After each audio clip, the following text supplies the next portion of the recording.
Jorge Jiménez de Heredia es un escultor costarricense que ha expuesto en el Coliseo Romano y que fue invitado por el Papa Juan Pablo II para colocar una de sus obras en un nicho de la Basílica de San Pedro. Ahora, su arte puede apreciarse en México. Esta noche, Jorge Jiménez de Heredia, en La Pura Verdad.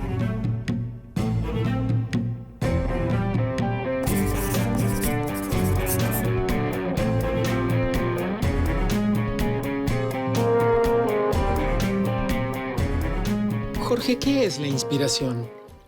La inspiración es sacar una foto de la espiritualidad de un ser humano. Esa es la inspiración. Sacar una foto, bueno, cuando de artes plásticas se trata, digamos. De cualquier arte que se trate. La música con sonidos está sacando una foto de tu espiritualidad. No sabes lo que estás fotografiando. El artista nunca sabe lo que está haciendo, porque el arte es superior al artista, siempre. ¿Sabes reconocer cuando llega, cuando está presente? Sí, es un instante. Hay momentos cuando uno tiene la necesidad de sacar esa foto. Hay momentos en que uno necesita sacar esa foto para aprender, para entender.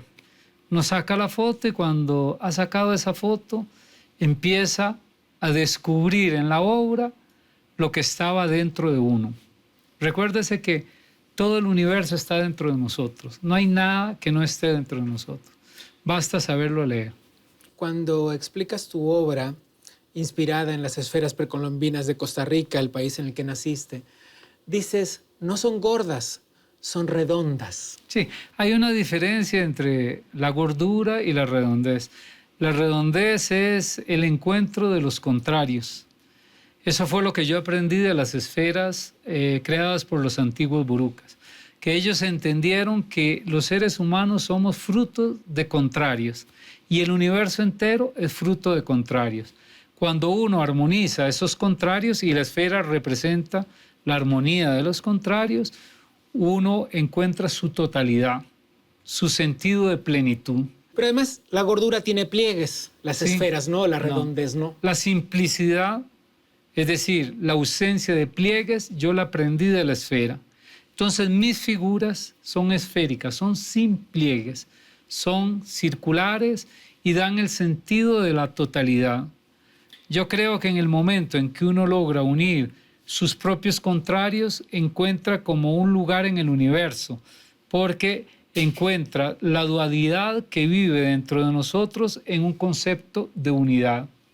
¿Cómo se construye la identidad de un artista? Sí, es la suma de los ancestros que habitan el artista. Nosotros no hacemos con nuestra vida un viaje histórico, hacíamos un viaje metahistórico, porque es la suma de esa historia que está en nuestros genes, en nuestra estructura cerebral, más la historia que estamos viviendo en esta astronave de cuando nacemos a cuando morimos. Jorge, ¿cómo se puede sintetizar eso en una escultura? Al menos yo trato de sintetizarlo en dos formas. Una, narrando, como en una película, las diferentes imágenes de la transformación de la materia, porque nosotros somos materia en transformación, como se transforman las estrellas que nacen, crecen, explotan, mueren, o en el sentido esférico de mis figuras. Son los dos elementos que cuentan esa historia que estamos viviendo con nuestra propia existencia. Yo digo que no existe un inicio y un final en nuestra existencia. Existe una participación con nuestra existencia. Es decir, que cuando nosotros nacemos, crecemos, envejecemos y morimos, estamos participando a este proceso de transformación de la materia. ¿Por qué tus figuras nunca o casi nunca están de pie? Porque están vinculadas a la circularidad y a la esfera. Ese es uno de los límites de mi obra y tal vez una de las virtudes, si hay alguna virtud en ellas. Podría ser... Pero un límite que nadie te ha impuesto. No, nadie me lo impuse a sí mismo. Exacto. Yo mismo, cuando busco la verticalidad, como en la escultura de San Marcelino, que está en la Basílica de San Pedro, ahí lo que hago es lo que llamo una imagen cósmica, que las cabezas de las figuras son esferas que están como suspendidas en el aire.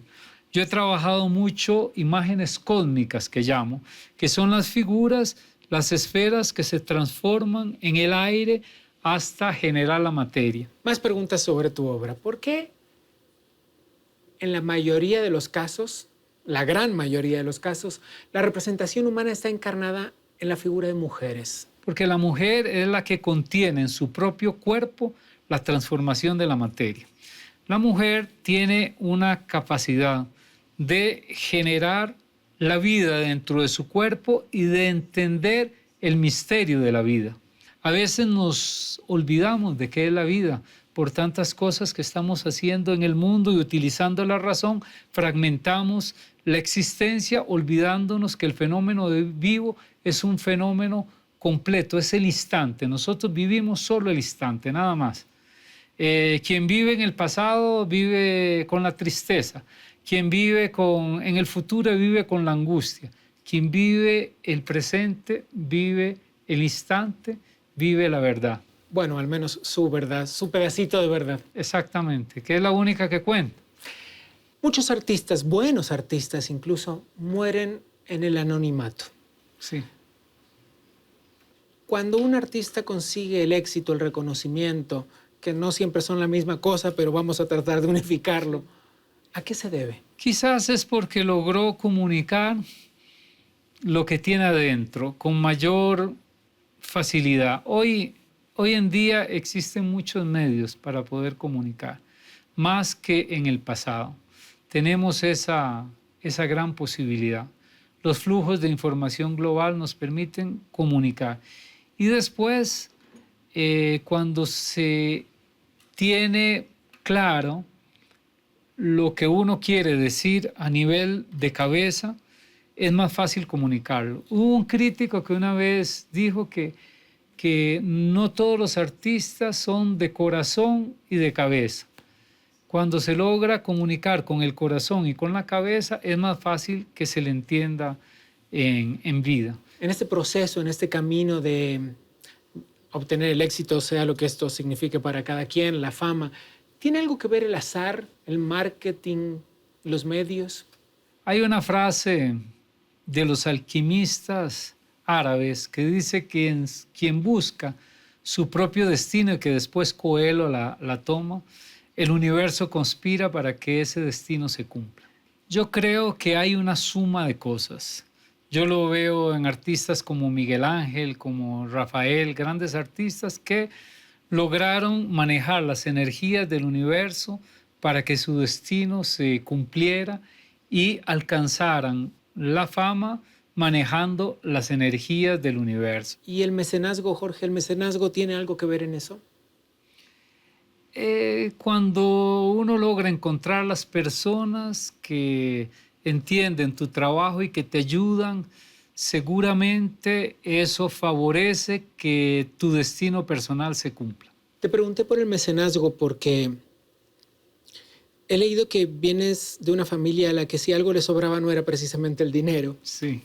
Y que quizás tu vida hubiera sido completamente otra si a los 21 años no obtenías aquella beca para irte a estudiar a Italia. Por eso te pregunté por las oportunidades asociadas a que venga algo de dinero junto con ellas. Hubo una figura, una persona en Italia. Yo llegué muy joven, 20, 21 años, con mi esposa. Venía nuestro hijo de camino con poquísimo dinero, $200 en el bolsillo, así muy, muy poco. Y encontré una figura que se llamaba Luciani, Ugo Luciani, que fue como mi padre espiritual. Era un gran industrial que vio mi arte, me dio grandes oportunidades, como me ofreció la primera casa sin pagar el primer año, hasta que no naciera mi hijo, que me enseñó grandes cosas de la vida. Yo todos los días lo recuerdo a él, porque era un hombre que no había leído un solo libro. Él decía: no leas los libros, porque no debes de leer las fantasías de los demás, debes de seguir tu propia fantasía. Él quería ser escultor, nunca pudo ser escultor. Fue un gran industrial del mármol, pero me crió las condiciones espirituales y materiales para poder dar ese paso a los 21 años que me permitió hacer lo que hice en mi vida. Bueno, y te proveyó, entre otras cosas, de grandes cantidades de mármol, supongo. Exactamente, grandes cantidades de mármol, pero más que el mármol, me enseñó qué era lo que había que hacer en la vida para poder realizar los sueños. Ahora podemos ver tu obra en México.